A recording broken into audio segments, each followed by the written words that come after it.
Hi friends, today we will learn class 7 Hindi Vasan भाग 2 part 4 मिठाई वाला. This is part 2, so let's start.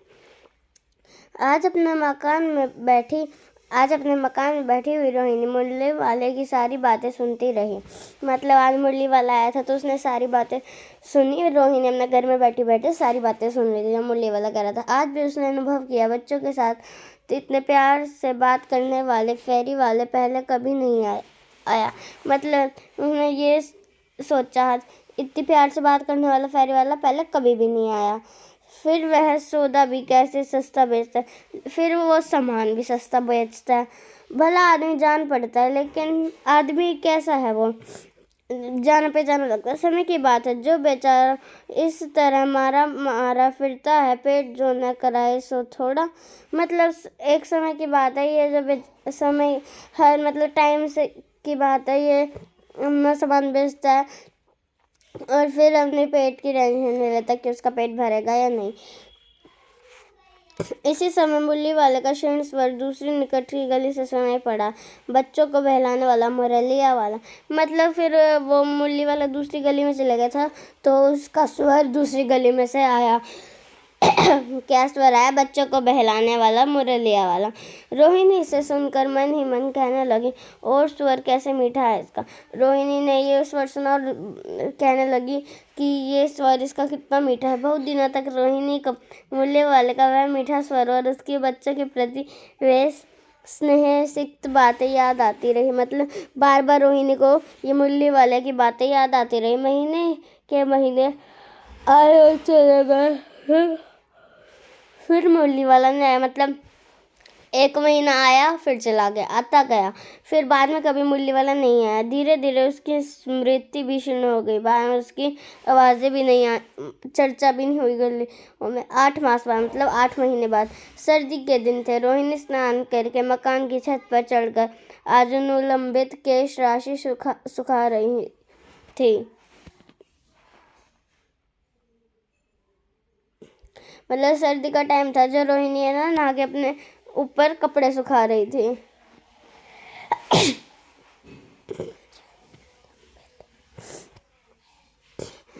उस समय नीचे की गली में सुनाई पड़ा बच्चों को बहलाने वाला मिठाई. जब वो कपड़े सुखा रही थी ऊपर तो उसको नीचे से आवाज आई, बच्चों को बहलाने वाला मिठाई वाला. मिठाई वाला का स्वर उसे लिए परिचित था. उसको ऐसा लगा कि ये स्वर उसने कहीं पर सुना है. झट से रोहिणी नीचे उतर आई. वो जल्दी से नीचे उतर कर आ गई. उस समय उसके पति मकान में नहीं थे. उस टाइम पर उसके पति मतलब उसके हस्बैंड घर पे नहीं थे. उसकी वृद्धा दादी मतलब उसकी बूढ़ी दादी थी. रोहिणी उनके निकट आकर बोली, दादी चुन्नू मुन्नू के लिए मिठाई लेनी है. जो रोहिणी है वो अपनी दादी के निकट आके बोली कि दादी चुन्नू मुन्नू के लिए मिठाई लेनी है, ज़रा कमरे में चलकर ठहराओ. मैं उधर कैसे जाऊँ, कोई आता नहीं है. मतलब इसको थोड़ा सा आगे कर लो, मैं वहाँ नहीं जा सकती, क्या पता कोई आता हो. ज़रा हट कर मैं भी चीख से ओट में बैठी रहूँगी. मतलब मैं भी चीख से बैठी रहूँगी. दादी उठकर कमरे में आकर बोली, ए मिठाई वाले इधर आना. मतलब वो कमरे से आकर बोली, मिठाई वाले इधर आओ. मिठाई वाला निकट आ गया. बोला, कितनी मिठाई दूँ. मतलब मिठाई वाला पास आया और पूछा कितनी मिठाई देनी है. ये नए तरह की मिठाइयाँ हैं, रंग बिरंगी, कुछ कुछ खट्टी कुछ कुछ मीठी, जायकेदार, बड़ी देर तक मुंह में टिकती हैं. मतलब ये नई मिठाई आई हैं, एक कलरफुल भी है, कोई खट्टी है कोई मीठी है. जायकेदार मतलब स्वादिष्ट भी है और बहुत देर तक मुंह में रहती है, पिघलती नहीं है. जल्दी नहीं घुलती. मतलब जल्दी घुलती नहीं है मुंह में, मतलब पिघलती नहीं है. बच्चे बड़े चाव से चूसते हैं. बच्चों को चूसने में मज़ा आता है. इन गुणों के सिवा ये खांसी भी दूर करती है. कितनी दूँ. चपटी गोल पहलदार गोलियां हैं. पहले पैसे की 16 देता हूँ. मतलब इनके अलावा इससे खांसी भी दूर हो जाती है. चपटी भी होती है, गोल भी होती है, पहलदार भी होती है. और 1 पैसे की 16 देता हूँ. दादी बोली, 16 तो बहुत कम है, भला 25 तो देते हैं. मतलब दादी ने बोला 16 बहुत कम है, कम से कम 25 तो दो. मिठाई वाला, नहीं दादी अधिक नहीं दे सकता, इतने भी देता हूँ. यह अब मैं तुम्हें क्या, खैर मैं अधिक नहीं दे सकूँगा. मतलब मिठाई वाले ने कहा, नहीं दादी मैं इतनी नहीं, इससे ज़्यादा नहीं दे सकता. अब मैं इतनी ही दूंगा, इससे अधिक नहीं दूंगा. रोहिणी दादी के पास ही थी. मतलब रोहिणी दादी के पास ही बैठी थी साइड में मतलब पर्दे के पीछे। बोली दादी फिर भी काफ़ी सस्ता दे रहा है, 4 पैसे की ले लो, यह पैसे रहे। मतलब रोहिणी ने कहा दादी काफ़ी सस्ता दे रहा है, फिर भी आप उससे 4 पैसे की ले लो, ये लो पैसे। मिठाई वाला मिठाइयाँ गिनने लगा। उसने मिठाई वाले ने मिठाइयाँ गिनी तो 4 की दे दो। उसने कहा तो 4 की दे दो। अच्छा 25 सही नहीं, 20 ही दो। मतलब अच्छा 25 मत दो, 20 ही दे दो। अरे हाँ मैं बूढ़ी हूँ, मोल भाव अब मुझे ज़्यादा करना आता भी नहीं। मतलब दादी ने कहा मैं बूढ़ी हूँ, मुझे मोल भाव करना ज़्यादा नहीं आता। कहते हुए दादी के पोपले मुंह से ज़रा सी मुस्कुराहट फूट निकली। मतलब फिर दादी के मुंह से ज़रा सी मुस्कुराहट निकली। रोहिणी ने दादी से कहा दादी इससे पूछो तुम इस शहर में और कभी भी आए थे या पहली बार आए हो? यहाँ के निवासी तो तुम हो नहीं। रोहिणी ने दादी से कहा दादी इससे पूछो तुम शहर में पहली बार आए हो या पहले भी आए थे, क्योंकि तुम यहाँ के निवासी तो नहीं लगते। दादी ने इस कथन को दोहराने की चेष्टा की ही थी कि मिठाई वाले ने उत्तर दिया पहली बार नहीं, और भी कई बार आ चुका हूँ। मतलब दादी ने ये पूछा तो मिठाई वाले ने कहा कि पहली बार तो नहीं आया, बहुत बार आ चुका हूँ। रोहिणी चीख की आड़ ही से बोली पहले यही मिठाई बेचते हुए आए थे या और कोई चीज़ लेकर? रोहिणी ने चीख से पूछा कि पहले मिठाई ही बेच रहे थे या और कोई चीज़? मिठाई वाला हर्ष से और विस्मयादि भावों में डूबकर बोला इससे पहले मुरली लेकर आया था और उससे पहले खिलौने। मतलब मिठाई वाला थोड़ा हर्ष में डूबकर बोला पहले मुरली, इससे पहले मुरली लाया था और उससे पहले खिलौने। रोहिणी का अनुमान ठीक निकला। अब तो वह उससे और भी कुछ बातें पूछने के लिए स्थिर हो उठी। मतलब रोहिणी ने जो सोचा था वो ठीक निकला। अब वो और बातें पूछने के लिए सोचने लगी। वह बोली इन व्यवसायों में भला तुम्हें क्या मिलता होगा? मतलब तुम्हें ये काम करने में क्या मिलता होगा? वह बोला मिलता भला क्या है, यही खाने भर को मिल जाता। मतलब क्या ज़्यादा कुछ नहीं मिलता, बस वही खाने को मिल जाता है, कभी नहीं भी मिलता है।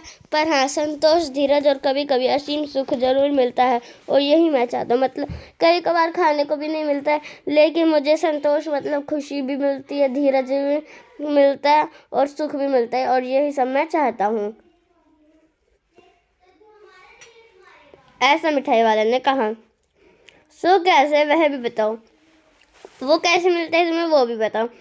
अब व्यर्थ उन बातों की क्यों चर्चा करूँ, उन्हें आप जाने ही दें, उन बातों को सुनकर आपको दुख ही होगा। मतलब मिठाई वाले ने कहा क्यों बेकार में उसकी चर्चा करें, आप रहने दो, उनको सुनकर आपको दुख होगा। जब इतना बताया है तब और भी बता दो। मैं बहुत उत्सुक हूँ, तुम्हारा हर्जा ना होगा, मिठाई मैं और भी ले लूँगी। मतलब रोहिणी ने कहा इतना तो बता दिया, और भी बता दो, मैं बहुत उत्सुक हूँ, तुम्हारा कोई नुकसान नहीं होगा, मैं और मिठाई ले लूँगी।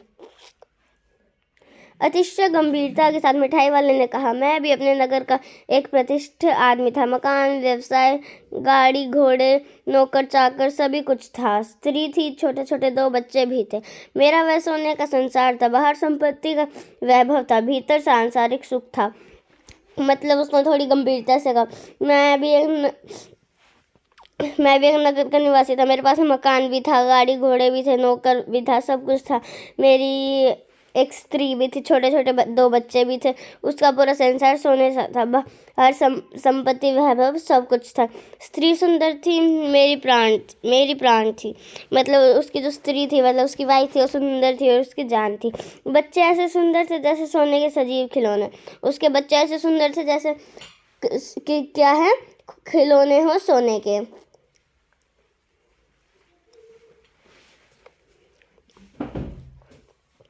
उनकी हथेलियों के मारे घर में कोलाहल मचा रहता। मतलब उनके कारण पूरे घर में कोलाहल मचा रहता। समय की गति, विधाता की लीला, अब कोई नहीं है।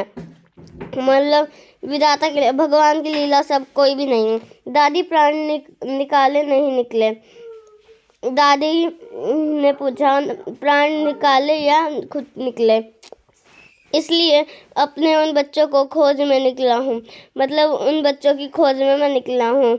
वे सब अंत में होंगे तो यहीं कहीं वो होंगे तो यहीं कहीं, आखिर कहीं न जन्मे ही होंगे, मतलब कहीं तो वो जन्मे ही होंगे। इस तरह रहता घुल घुल कर मरता, मतलब मैं इस तरह रहता हूँ घुल घुल कर सब में, और इस तरह सुख संतोष के साथ मरूंगा, और इसी तरह मैं सुख संतोष के साथ मरना चाहता हूँ। इस तरह के जीवन में कभी कभी अपने उन बच्चों की एक झलक सी मिल जाती है, मतलब इस जीवन में कभी कभार उन बच्चों की झलक मिली जाती है। ऐसा जान पड़ता है जैसे वे इन्हीं में उछल उछल कर हंस खेल रहे हों, मतलब ऐसा लगता है कि वो इन सब में उछल कर खेल रहे हो। पैसे की कमी थोड़े ही ना है, मतलब पैसे की कमी नहीं है, आपकी दया से पैसे तो काफ़ी है, मतलब आप सबकी दया से पैसे काफ़ी मिल जाते हैं। जो नहीं है इस तरह उसी को पा जाता, मतलब जो नहीं है वो ऐसे ऐसे मतलब बच्चों के साथ रह रह के मिल जाता है। रोहिणी ने अब मिठाई वाले की ओर देखा, उसकी आंखें आंसुओं से तर है, मतलब रोहिणी ने मिठाई वालों को देखा तो उसकी आंखें आंसुओं से भरी हुई थी। इसी समय चुन्नू मुन्नू आ गए, मतलब उसी टाइम चुन्नू मुन्नू आ गए। रोहिणी से लिपट कर उसका आंचल पकड़कर बोले, अम्मा मिठाई, मतलब उस टाइम चुन्नू मुन्नू आ गए और अपनी माँ का मतलब रोहिणी का आंचल पकड़ के बोले, मिठाई मुझसे लो। यह कहकर तत्काल कागज की 2 पुड़िया मिठाइयों से भरी मिठाई वाले ने चुन्नू मुन्नू को दे दी, मतलब मिठाई वाले ने कहा, लो मुझसे लो। उसने कागज की 2 पुड़िया बनाकर मिठाई वाले ने चुन्नू मुन्नू को दे दी। रोहिणी ने भीतर से पैसे फेंक दिए, मतलब रोहिणी ने पैसे दे दिए अंदर से। मिठाई वाले ने पेटी उठाई और कहा, अब इस बार ये पैसे नहीं लूँगा। मिठाई वाले ने अपनी पेटी उठाई और कहा, इस बार मैं ये पैसे नहीं लूँगा। दादी बोली, अरे अरे नहीं, अपने पैसे लिए जा भाई, मतलब दादी ने कहा, नहीं अपने पैसे लेके जाओ। तब तक आगे फिर सुनाई पड़ा उसी प्रकार मादक मृदुल स्वर में बच्चों को बहलाने वाला मिठाई वाला, मतलब फिर उसने वो कहता कहता चला गया, बच्चों को बहलाने वाला मिठाई वाला। ये पाठ हमारा समाप्त हुआ। So if you like this video, please like it, share it, comment it, and don't forget to subscribe it. Bye friends.